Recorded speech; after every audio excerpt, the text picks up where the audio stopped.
मैं आज आपके सामने दो भाई और एक माँ का वाक़या सुनाने जा रहा हूँ। ज़्यादा सारे तवज्जो के साथ इस वाक़ये को सुने। ये दो भाई थे, एक बूढ़े हो चुके थे, उम्र बड़ी हो चुकी थी, और एक जवान थे। माँ, अब जब बड़ा बेटा बूढ़ा है तो माँ की उम्र कितनी होगी? माँ अपने बड़े बेटे के पास रहा करती थी। बड़ा बेटा बड़ा खिदमत गुजार बेटा था। माँ का इताअत गुजार था, फरमा बरदार था, माँ की खुशी, माँ की रिज़ा, और यूँ कहें कि माँ से मोहब्बत करता था। एक तो खिदमत तो है, लेकिन एक साथ साथ मोहब्बत होती है, ताल्लुक़ होता है, एक बड़ी अटैचमेंट होती है, बड़ी ज़बरदस्त अटैचमेंट हो जाती है, और उसका उसकी एक अपनी फीलिंग है उस अटैचमेंट की। तो बड़े बेटे को कुछ इसी तरह की अपनी माँ के साथ अटैचमेंट थी, और खिदमत का सिलसिला जारी था। एक दिन दूसरे शहर से बेटा घर आया, जो छोटा बेटा था, यानी उसका छोटा भाई। वो घर आकर कहने लगा, भाईजान अल्लाह आपको जज़ाए खैर अता फरमाए, आप माशाल्लाह अम्मी जान की बड़ी खिदमत करते हैं, और वाकई में देखता हूँ कि आपने बड़ी खिदमत की है, मोहब्बत करते हैं आप अम्मी जान से। मगर अब भाईजान आपकी उम्र बड़ी हो गई है, आप भी बूढ़े हो गए हैं, ज़रूरत इस बात की कि आपके बच्चे आपकी खिदमत करें। अब इस उम्र में माँ की, और माँ भी इतनी बड़ी उम्र की, तो ये आसान नहीं है। मेरी दरख्वास्त है कि मैं माँ को अपने साथ ले जाता हूँ। मुझे भी बड़ी तमन्ना है कि मैं भी माँ की खिदमत करूँ, मैं भी सवाब कमाऊँ, मुझे भी मेरी माँ से बहुत मोहब्बत है, वगैरह वगैरह। बड़े भाई ने कहा कि आप मुझसे मेरे बुढ़ापे में इतना बड़ा सवाब का और इतनी बड़ी नेकी का वो जो ज़रिया है वो छीनना चाहते हो? मैं माँ को नहीं दूंगा, माँ मेरे पास रहेगी, मैं कर सकता हूँ, अल्हम्दुलिल्लाह मुझ में हिम्मत है, मुझ में ताकत है, मुझ में सलाहियत है, अल्लाह का शुक्र है। आप यूँ ना समझो कि मैं कोई सब बूढ़ा हो गया और मैं अब नहीं कर सकूँगा, मैं करूँगा। छोटे भाई ने कहा, भाईजान आपके जज्बे बहुत अच्छे हैं, लेकिन मैं माँ को लेके जा रहा हूँ। यूं दोनों में माँ के ताल्लुक से बहस छिड़ गई। अब वो अपने दलाइल दे रहे हैं, बड़े भाई, छोटा बेटा अपने दलाइल दे रहा है, यूं बहस चलती है, हत्ता के बात आस पास पड़ोसी और रिश्तेदारों तक पहुंच गई।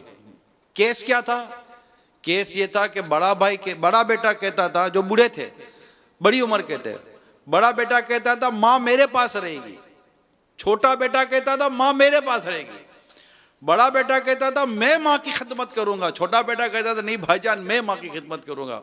वो दोनों अलग अलग शहरों में रहते थे, लेकिन दोनों माँ के ताल्लुक से एक दूसरे से बहस में लग गए। खैर आसपास पड़ोस, रिश्तेदार, खानदान वाले जमा हुए, बातचीत होती रही, लेकिन कोई हल नहीं निकल रहा था। वो दोनों अपने अपने दलाइल दिए चले जा रहे थे। हत्ता के जब छोटे भाई ने ज्यादा वो किया तो दोनों भाइयों ने अदालत में मुकदमा कर दिया। मुकदमा क्या था कि मां किसके पास रहेगी? मुकदमा क्या था? मां किसके पास रहेगी? काजी ने दोनों के दलाइल सुने, दोनों की बातें सुनी, और खूब गौर खोज किया, लेकिन दोनों के दलाइल, दोनों की बातें, दोनों की मोहब्बत, दोनों की अकीदत, दोनों की चाहत, दोनों की तलब मिसाली। काजी फैसला नहीं कर पा रहे कि मैं इनकी बूढ़ी माँ को दूं किसको, छोटे को दूं कि बड़े को दूं। काजी ने, जो आज हम जिसको जज कह सकते हैं, काजी ने दोनों भाइयों को अपने चैम्बर में बुलाया, अपने ऑफिस में, और दोनों को अलग से बिठाकर समझाया। वरना दोनों ना माने भाई, बोले नहीं माँ मेरे पास रहे, बोला माँ मेरे पास रहेगी। कहा भाईजान आप बड़े हो गए हैं, बूढ़े हो गए हैं, अब नहीं कर सकेंगे। भाई कहे कि अब तक तो किया है ना भाई, मुझे बताओ मेरी खिदमत में क्या कमी रह गई है, मैंने क्या माँ को तकलीफ पहुंचाई है? छोटा कहे कि भाईजान मुझे भी तो सवाब कमाने दे, मैं भी तो माँ की खिदमत करना चाहता हूँ, मेरे बच्चे अपनी दादी के साथ रहना चाहते हैं, मेरी बच्चों की अम्मी अपनी सास की खिदमत करना चाहती है। मेरी फैमिली चाहती है कि हम भी ये सवाब हासिल करें। अब दोनों, अब जज पर काजी साहब का फैसला नहीं हो पा रहा। अब काजी साहब ने कहा कि मुझसे तो फैसला नहीं हो रहा, इनकी मां को लाया जाए। अब दोनों भाई अदालत में, अदालत खचाखच भरी हुई है, एक अपनी नौइयत का मुनफरिद मुकदमा चल रहा है कि दो भाई मां की मोहब्बत में मुकदमा लेकर आए हैं कि मां मेरे पास रहेगी, वो बोले मां मेरे पास रहेगी। कमाल का मुकदमा था। मां को दोनों भाई एक व्हील चेयर पर अदालत में लाए, दोनों के आंसू निकल रहे हैं, दोनों रो रहे हैं। मां का वजन कितना? मां इतनी बूढ़ी थी कि उसका वजन 20 kg था, 20 kg का उसका वजूद था, इतनी कमजोर, लागिर और बीमार। मतलब अब जो बुढ़ापे में क्या होता है, ऐसी मां की पोजीशन थी। दोनों भाई लाए। काजी साहब ने मां को कहा कि मैं माजरत चाहता हूं, मुझे आपको अदालत में बुलाना पड़ा, मुझसे मसला हल नहीं हो रहा। आपका बड़ा बेटा कह रहा है कि मां मेरे पास रहेगी, छोटा कह रहा है मां मेरे पास रहेगी, और मुझसे तो फैसला नहीं हो रहा। अम्मा जान आप ही कहें कि आपको किसके पास रहना है। अम्मा जान ने अपनी एक आंख अपने बड़े बेटे की तरफ की, एक आंख अपने एक बेटे की तरफ। कहा जज साहब आप मुझसे पूछ रहे कि मुझे कौन सी आंख चाहिए, मैं कैसे कह सकती हूँ? मेरा ये बेटा भी प्यारा, मेरा ये बेटा भी प्यारा, ना कोई पैसा ना पाए, ना कोई झगड़ा, ना जायदाद, कुछ भी नहीं, नथिंग। माँ के पास एक पीतल की अंगूठी थी बस, इसके बाद माँ के पास भी कुछ नहीं है। ऐसा नहीं को माँ को जायदादें कि माँ विरसे में छोड़ जाएगी तो मुझे मिल जाएगा, ना ना ना ना, इसी कोई यहाँ कोई बज़ाहिर कोई दुनियावी गर्ज़ो गायत ना दी। एक माँ थी, माँ की मोहब्बत थी, दो भाइयों की माँ से मोहब्बत थी। अब माँ यूं देखे, माँ यूं देखे, माँ से फैसला, माँ कैसे बोलेगी कि मैं किसके पास रहती हूँ? माँ ने कहा कि फैसला तो मुझसे नहीं हो सकेगा, मेरा दोनों बेटे मुझसे प्यार करते हैं, मुझे दोनों बेटे प्यारे लगते हैं, अब मैं क्या कह सकती हूँ कि मैं किसके पास रहूंगी? काजी साहब फैसला तो आप ही करें। काजी साहब ने गौर किया, बहुत गौर किया, बहुत गौर करने के बाद एक फैसला किया। काजी साहब ने, फैसला तो करना ही था, एक फैसला किया। काजी साहब ने कहा कि चूंकि ये बूढ़े हो गए हैं, ज्यादा ज़ईफ, इनको भी ज़ौफ लग रहा है, इन्हें भी खिदमत की हाजत है, इनके बच्चे भी इनकी खिदमत करना चाहते हैं, दूसरा बेटा जवान है, तंदुरुस्त है, तो ये ज्यादा अच्छे तरीके से हो सकता है कि माँ की खिदमत कर ले। तो माँ की हमदर्दी में कि माँ के लिए ज्यादा ये अब लगता है, अगर बड़े भाई के लिए भी एक स्पेस रह जाए माँ की हमदर्दी में। और इस तरह काजी साहब ने यह फैसला किया कि माँ अपने छोटे बेटे के साथ चली जाए। जो बड़ा भाई चीखा है, इसकी जो चीखें निकली, अदालत में बैठे लोगों के कलेजे फाड़ दिए, ऐसे चीखें मारकर, फूट फूट कर रोने लगा, मेरी माँ मुझसे चली जाएगी, मेरी माँ मुझसे बिछड़ जाएगी, मैं अपनी माँ की खिदमत से रह जाऊंगा। हाय मेरा बुढ़ापा कि मेरे इस बुढ़ापे ने मेरी बूढ़ी माँ को मुझसे जुदा कर दिया। इतनी माँ की मोहब्बत का ये वाकया, आज मैंने ये वाकया का इंतखाब किया, क्यों किया? तो खुद हमारी अम्मा चली गई है, मगर आज मैं ये सोच रहा था कि कोरोना की वबा बड़ी आम है और ज्यादातर हमारे यहाँ बूढ़ों को ये ज्यादा इफेक्टेड है। और हमारे यहाँ जो बूढ़े होते हैं ना, ये वैसे ही बीमार होते हैं बेचारे, इनके शुगर के मसाइल, इनके ब्लड प्रेशर के मसाइल होते हैं, इनके आजकल जिगर के प्रॉब्लम्स बहुत हैं, हार्ट प्रॉब्लम बहुत हैं, किडनी इश्यूज आजकल आए हुए हैं। फिर एक स्टेज आता है कि वो बड़ी मतलब कि बेचारियों की लाचारी सी हो जाती है, चल नहीं सकते, उठ नहीं सकते, बैठ नहीं सकते, पानी भर जाते हैं, जहन काम नहीं कर रहा होता। ऐसे हालात में कोई रखने के लिए तैयार नहीं होता माँ को या बाप को, कि कौन रखे। अच्छा बेटा तैयार हो जाता है तो उसके बीवी बच्चे तैयार नहीं, हमारी तो वो चली जाएगी, वो चली जाएगी, ये चली जाएगी, वो चली जाएगी, प्राइवेसी खत्म हो जाएगी, तो ये बहुत सारी चीजें होती हैं। खुश नसीब है वो घराना जो अपने माँ बाप की खिदमत कर जाए।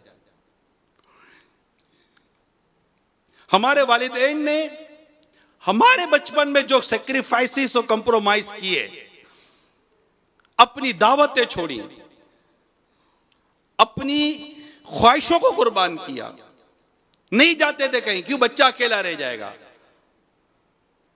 आज हमारे बूढ़े माँ बाप हमारे घरों में होते हैं, और कोरोना ने ज्यादा परेशान किया हुआ है। अगर कोरोना की वजह से फिर एक स्टेज ऐसा आता है कि बस ये कोरोना का एक इतना बड़ा साइड इफेक्ट है कि आखिर में ये मरीज आइसोलेशन कर दिया जाता है, आइसोलेट कर दिया जाता है, अकेला कर दिया जाता है, जो कि इनके मेडिकल के अंदर एक चीज चल रही होती है, अदरवाइज बड़े प्रॉब्लम्स हैं। लेकिन प्यारे इस्लामी भाइयों, आज आप मेरी अम्मा जान के स्वयं में भी जमा हुए हैं। मैं आपका तो शुक्रिया अदा करता हूं कि आप दूर दराज से आए, मेरे रिश्तेदार, खानदान वाले, जहां चैनल पर हैं, सोशल प्लेटफॉर्म्स पर हैं, लाइव देख रहे हैं, मैं आप सबका शुक्रिया अदा करता हूं। दुनिया भर से आपके दुआए मगफरत के पैगाम आए, इसाले सवाब के पैगाम आए, मुझे भी आए, मेरे भाई हाजी यूसुफ को भी आए। अगरचे हम दोनों खालाजाद भाई ही कहलाएंगे, लेकिन जाहिर है कि वो रहे एक साथ, पले बड़े एक साथ है। जब मेरी उम्र 10 साल की थी जब वो उनकी विलादत हुई, जब 3 साल के थे तो इनके वालिद साहब चले गए, तो उस पर मेरी उम्र तकरीबन 13 साल की थी। उसके बाद हमारी अम्मा जान ने ही हमको पाला पोसा बड़ा किया, और आज आपके सामने जाना तो है सबको एक न एक दिन। अम्मा चूंकि बीमार थी, मेरी वालिदा भी बीमार थी, मेरी अम्मा भी बीमार थी, वालिद साहब भी बीमार थे, सब चले गए, बड़े भाई बीमार थे वो चले गए, पिछले दिनों मामू बीमार थे वो चले गए। तो यूं एक एक करके सब जाते हैं, लेकिन घर में बीमार हमारे बुजुर्ग, हमारे वालिदैन जो घर में बीमार हैं, इनको बीमारी में ये फीलिंग नहीं होनी चाहिए कि मैं अकेला हूं, मुझे कोई देखने वाला नहीं है, मुझे कोई पूछने वाला नहीं है। एक हॉस्पिटलाइज हो जाना, फिर हॉस्पिटलाइज हो जाने के बाद फिर वहां के प्रोटोकॉल्स की एक अलग डिटेल है, वो एक अलग डिटेल है। लेकिन मैक्सिमम हत्तल इम्कान हमें कोशिश करनी चाहिए कि आप और हम अपने वालिदैन को अपने घर में केयर करें, इनका ट्रीटमेंट घर में रखें और कोशिशें करते रहें, कहीं भी गिव अप ना करें, कहीं भी हाथ ना उठा दें कि नहीं बस यार बस। माँ बाप ने नहीं हाथ उठाया होता है, यार मैंने देखा है, यूके में गया हूँ, यूरोप में गया हूँ, यहाँ वहाँ बच्चे ज्यादा इफेक्टेड है, मुझे पता है, यूरोप और यूके के अंदर माजूर बच्चे बहुत हैं वहां पर, मगर मेरे देखा है कि माँ बाप उन्हें बिल्कुल ले लेकर इनकी उम्रें निकल गई, बच्चे 20-20 साल के हो गए। मैंने एक बेटे का वाकया पढ़ा है, 27 साल की उम्र में ये बेटा अपने बूढ़े बीमार बाप को हॉस्पिटल में एडमिट करने गया, हॉस्पिटल में एडमिट हुए और छोटे बेटे ने ये तहैया किया कि मैं अपने बाप की खिदमत करूंगा। खिदमत 2 दिन 2 माह 4 माह की नहीं थी, मैंने किताब में पढ़ा है तकरीबन 13 साल उनके बूढ़े बाप अस्पताल में रहे। 13 साल तक ये 27 साल का नौजवान बेटा 40 साल का हो गया, मगर इसने अस्पताल में अपने बाप की खिदमत की। 13 ईयर्स कंटिन्यू उसने अपने वालिद साहब की खिदमत की। अस्पताल पे चाहती थी, अलग लोग आगे निकल गए, कहां के कहां मामला निकल गया, उसे नहीं पता था कि अस्पताल के बाहर की जिंदगी कितनी बदल गई है। उसने 13 साल अपने बूढ़े बाप के लिए, अपने बूढ़े बाप की खिदमत के लिए, अपने बूढ़े बाप की यादत के लिए निकाल दी, खिदमत करी। हॉस्पिटल में रहे, हॉस्पिटल के बिल्स भी बनते हैं, मगर करते रहे खिदमत। कम है ऐसी औलाद, मगर है, मैं ये नहीं कहता। आज मेरा बयान है ऐसी औलादों के लिए, खिदमत के लिए, कि आज बीमारियां बढ़ गई है, महज पैसे देने से काम नहीं चलता, खिदमत करनी पड़ती है, बैठना पड़ता है। बल्कि मैं कहूं कि यह मौका मिलता है फैमिली को, पोतों को मौका मिलता है, नवासों को मौका मिलता है, बेटे को मौका मिलता है, बहू को मौका मिलता है। बेटियां बाद औक़ात शादी के बाद वो इतनी ज्यादा इसमें अपनी खिदमत अंजाम नहीं दे सकती, लेकिन जो पोते पोतियां जो घर में उसकी हैं उनको मौका मिलता है। अगर मर्द बीमार है बूढ़े तो उनके लिए, लड़कों के लिए ज्यादा चांसेस है। अगर माँ बीमार है बूढ़ी, उनके लिए, औरतों के लिए, बच्चियों के लिए ज्यादा चांसेस है। इसमें सवाब है, सवाब, खिदमत का सवाब। तो अल्लाह करे कि हम अपने बूढ़े माँ बाप, बूढ़े वालिदैन की खिदमत करें, ना कि हम इनको डांटे, इनको झाड़े, इन्हें इस बात की फीलिंग कराएं कि हम थक गए। अरे कैसे हो सकता हम थक गए? ये नहीं थके थे यार, हमारे माँ बाप कभी नहीं थके थे, इनको कभी थकन नहीं लगती थी। आज भी डायपर्स बड़ों के पहने जाते हैं, इनको भी बाथरूम्स के इश्यू हो जाते हैं और बड़ों बड़ों के डायपर्स लिए जाते हैं। तो क्या बचपन में हमारे डायपर्स को हमारे वालिदैन ने, हमारी माँ ने नहीं चेंज किया था? आज इनको खाने में प्रॉब्लम होती है, तो क्या कल हमको खाने में प्रॉब्लम नहीं हो रही थी? आज इन्हें हाथ से खिलाना पड़ता है, तो क्या हमें सालों साल तक माँ ने हाथ से नहीं खिलाए? 10-10, 12-12 साल माँ हमें हाथ से खिलाती है, और इतने देर में 2 बच्चे और माशाल्लाह पीछे आ जाते हैं, इनकी भी केयर उनकी भी केयर। एक साथ 3-3, 4-4 बच्चों को माँ और बाप पालते बड़ा करते हैं, और इनकी गोया के एक तरह से निगहदाश्त करते हैं। कहते हैं ना कि आज के इस पुरफितन दौर में किसी ने बड़ी प्यारी बात की कि 2 माँ बाप मिलकर 11 बच्चे संभाल सकते हैं, मगर 11 बच्चे मिलकर 2 माँ बाप को नहीं संभाल सकते। तो अपने वालिदैन की हमें कदर करनी है। एक लड़की के बारे में पढ़ा मैंने कि वो शादी के लिए कंडीशन रखती थी कि मेरे वालिद साहब इंतकाल कर गए, मेरी माँ बीमार है, मैं उस वक्त तक शादी नहीं करूंगी जब तक कि मेरी माँ की खिदमत की मुझे हाजत है। हत्ता कि जब उसकी माँ का इंतकाल हो गया तब जाकर उस लड़की ने शादी की, और इतनी उसको उसकी माँ की दुआ लगी है, किताबों में मैंने पढ़ा है, उस लड़की को इतनी माँ की दुआ लगी कि अल्लाह ताला ने उसे 2 बेटे दिए, दोनों को अल्लाह ताला ने अपनी बारगाह में मकबूल बंदा बना दिया। माँ की नेकी, माँ के साथ की हुई नेकी बहुत काम आती है प्यारे इस्लामी भाइयों। माँ के साथ की हुई नेकी, बाप के साथ की हुई नेकी बहुत काम आती है। एक नौजवान अपनी माँ की बड़ी खिदमत करता था, बहुत मोहब्बत, वो भी माँ से बहुत मोहब्बत करता था। हुआ ये कि एक दिन उसके दोस्त ने कहा कि मैं आऊंगा तो चलेंगे कहीं। कहा ठीक है आ जाना, चलेंगे। अब था वो अकेला और एक माँ थी और ये थे। माँ को कहीं जाना होता तो बेटा ले जाता था, ना नहीं थी बेटे में। तो दोस्त गाड़ी लेकर घर पर आ गया और कहा चलो। तो उसने अपनी माँ को कहा अम्मी वो दोस्त आया हुआ तो मैं जाऊं, कहीं आपको जाना तो नहीं है? पहले क्या पूछा, आपको कहीं जाना तो नहीं है? मैंने बेटा कहीं जाने का अभी तो ज़हन नहीं है। ठीक है हो, अल्लाह तुम्हारी हिफाजत करे। बेटा घर से बाहर निकला, गाड़ी में बैठे दोनों दोस्त। अचानक उसको याद आया कि यार वो मैं घर में चीज़ भूल गया। वो घर में चीज़ लेने के लिए गया। जैसे घर में चीज़ लेने के लिए गया, माँ ने कहा कि वो बेटा वो मुझे याद आया, मैं जाना है एक जगह पर। क्या कहा? बेटा जाना एक जगह पर। तो जाना एक जगह पर जब बेटे ने कहा, माँ ने कहा, तो बेटे ने कहा कि अम्मी जान अभी वो आपने कहा था ना? हाँ बेटा मुझे याद आ गया, जाना है। ठीक है। बेटे ने क्या कहा? ठीक है। बाहर गया, बाहर जाकर दोस्त को कहा कि वो मुझे मेरी माँ के साथ काम है, मैं अब आपके साथ नहीं आ सकता। और दोस्त भी कहा ठीक है। दोस्त ने गाड़ी स्टार्ट की, चले गए। थोड़ी देर के बाद इतला आई कि गाड़ी का हादसा हो गया और जो दोस्त गाड़ी चला रहा था उसका वहीं पर इंतकाल हो गया। किताबों में लिखा है कि माँ की इताअत, माँ की रिजा और माँ की खुशी ने इसकी जान बचा ली। माँ बाप की खुशी, माँ बाप की रिजा। इसी तरह मैंने एक वाकया पढ़ा कि एक लड़के का एक्सीडेंट हो गया और गाड़ी पूरी तरह जैसे कि हादसे का शिकार हुई और बताओ आग लग गई गाड़ी में, और तस्वर नहीं किया जा सकता था कि इससे भी बचकर निकल आएगा। वो गाड़ी जो नौजवान चला रहा था वो बाहर आ गया, और बाहर आकर उसने जब देखा लोगों ने तो सुभान अल्लाह, अल्लाह अकबर, लोगों की जबान से तस्बीहात और अल्लाह का जिक्र जारी हो गया कि ऐसे हादसे से कौन बच जाता है? अल्लाह जिसको चाहे बचाए। तो जैसे ही वो नौजवान बाहर आया, बज़ाहिर को इतनी चोटें को नहीं लगी थी, तो उसको कहा कि भाई तुम्हारी सी क्या नेकी है जो तुम्हें इतना कहा? बोला मुझे तो मेरी क्या नेकी याद आएगी, मैं तो नेक आदमी का हूँ। हाँ ये है कि आज मुझे तनख्वाह मिली थी तो मैंने जाकर तनख्वाह अपनी माँ के हाथ में रखी कि अम्मी ये मेरी तनख्वाह ये आपके लिए, आप रखें। तो माँ ने मुझे दुआ दी, जा बेटा अल्लाह तेरी हिफाजत करे। माँ बहुत खुश हुई। मुझे ऐसा लगता है कि मुझे मेरी माँ की दुआ ने बचा लिया। माँ की रिजा, माँ की खुशी।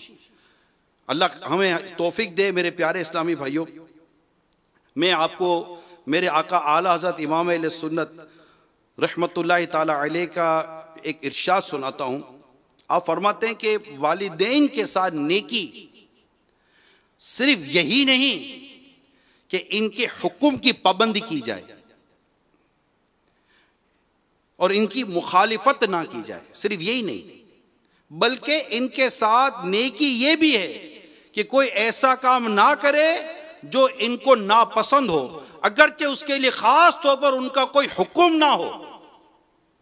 इसलिए इनकी फर्मा बरदारी और इनको खुश रखना, आला हज़रत इमाम अहले सुन्नत लिखते हैं, इसलिए इनकी फर्मा बरदारी और उनको खुश रखना दोनों वाजिब है, और नाफरमानी और नाराज करना हराम है। तो अल्लाह ताला हमें वालिदैन का मुत्ती और फर्मा बरदार रखे, हमें इसकी बरकत अता फरमाए। जिनके वालिदैन जिंदा हैं, हयात हैं, या दोनों में से किसी एक को अल्लाह ताला ने ज़िंदगी दी हुई है, उनकी कदर करें, इनसे मोहब्बत करें, इनकी खिदमत करें, इन्हें तन्हाई का एहसास ना होने दें, इन्हें इस बात का एहसास ना होने दें कि मेरी औलाद मुझसे तंग है, मेरी औलाद मुझसे बेजार है। हो सके तो इन्हें अपने हाथों से खिलाएं। मेरे शेख तरीक़त पीर व मुर्शिद अमीर अहले सुन्नत अल्लामा मौलाना मोहम्मद इलियास अत्तार कादरी रज़वी मुद्दाज़िलुल आली अपने रिसाले समुंदरी गुंबद के पेज नंबर 7 पर लिखते हैं, हज़रत सैयदना मूसा कलीमुन अला नबीना व अलैहि सलातो सलाम ने अल्लाह पाक के दरबार में अर्ज़ की, या अल्लाह मुझे मेरा जन्नत का साथी दिखा दे। अल्लाह करीम ने फरमाया, फुला शहर में जाओ, वहां फुला कस्साब गोश्त फरोश जो होते हैं वो जन्नत में तुम्हारा साथी है। चुनाचे हज़रत सैयदना मूसा कलीमुल्लाह अला नबीना व अलैहि सलातो सलाम वहां उसके पास तशरीफ ले गए। अब तशरीफ ले गया, वो पहचानता तो था नहीं, मगर उसने मेहमान नवाजी की, उसने आपकी दावत की। जब खाना खाने बैठे तो उसने एक बड़ा सा टोकरा अपने पास रख लिया, अंदर 2 निवाले डालता और एक निवाला खुद खाता, अंदर 2 निवाले डालता, एक निवाला खुद खाता, अंदर 2 निवाले डालता, एक निवाला खुद खाता। इतने में किसी ने दरवाजे पर दस्तक दी, नॉक की। वो उठा और बाहर गया। सैयदना मूसा कलीमुल्लाह अला नबीना व अलैहि सलातो सलाम अल्लाह के नबी हैं। उन्होंने उस टोकरे की तरफ देखा तो उसके अंदर 2 बूढ़े मर्द और औरत थे, ज़ईफुल उम्र, बूढ़े मर्द और औरत।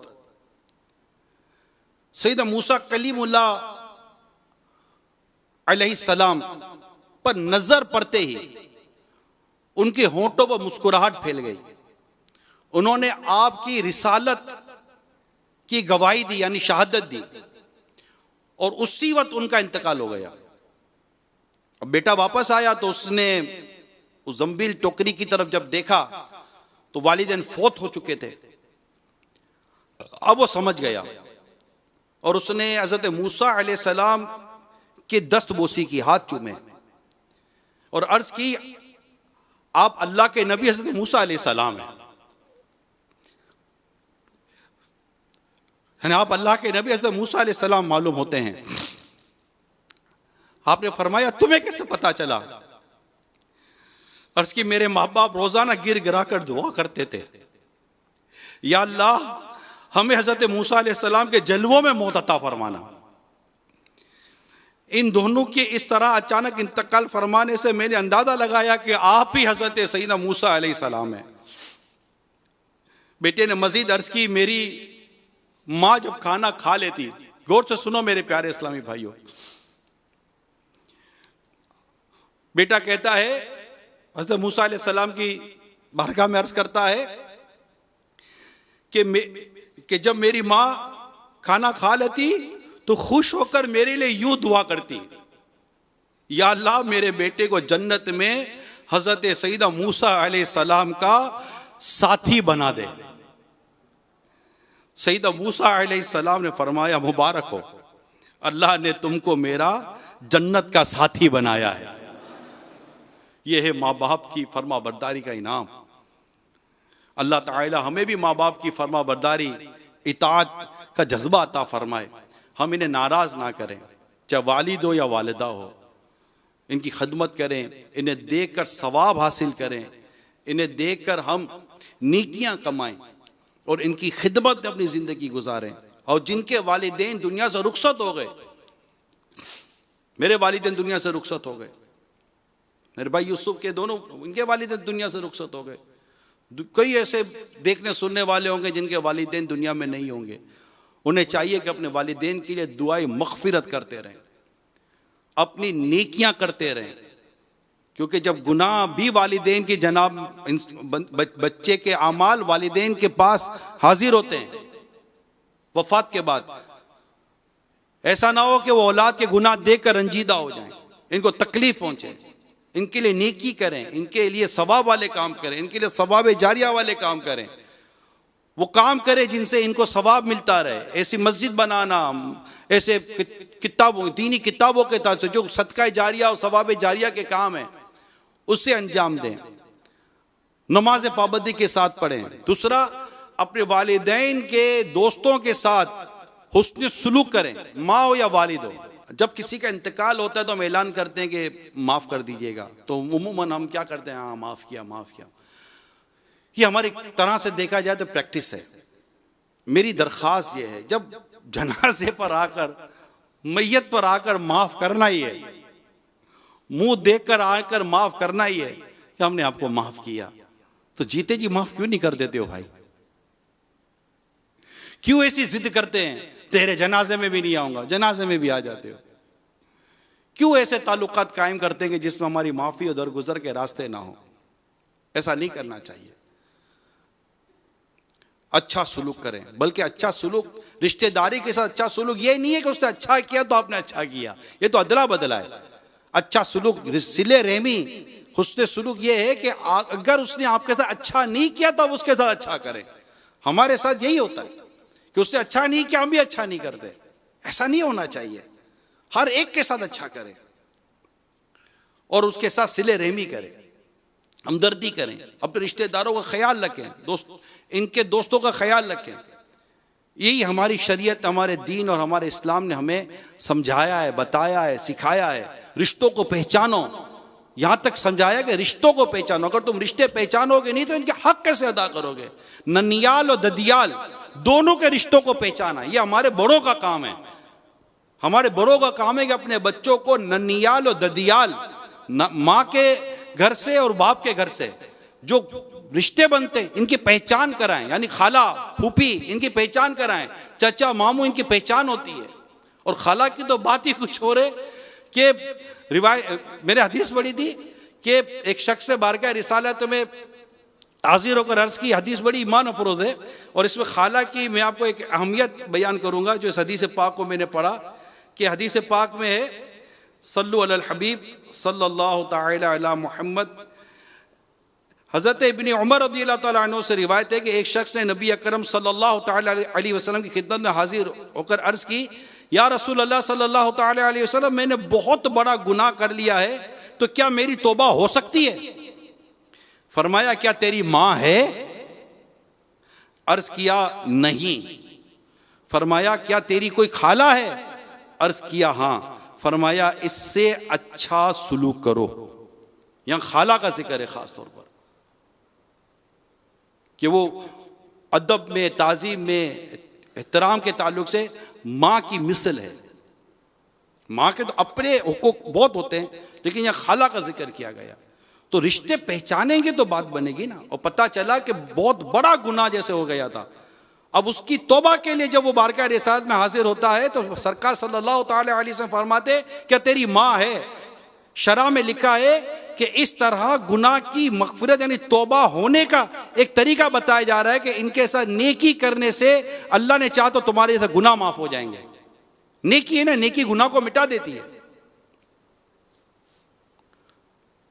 अल्लाह अमल करने की तौफीक अता फरमाए।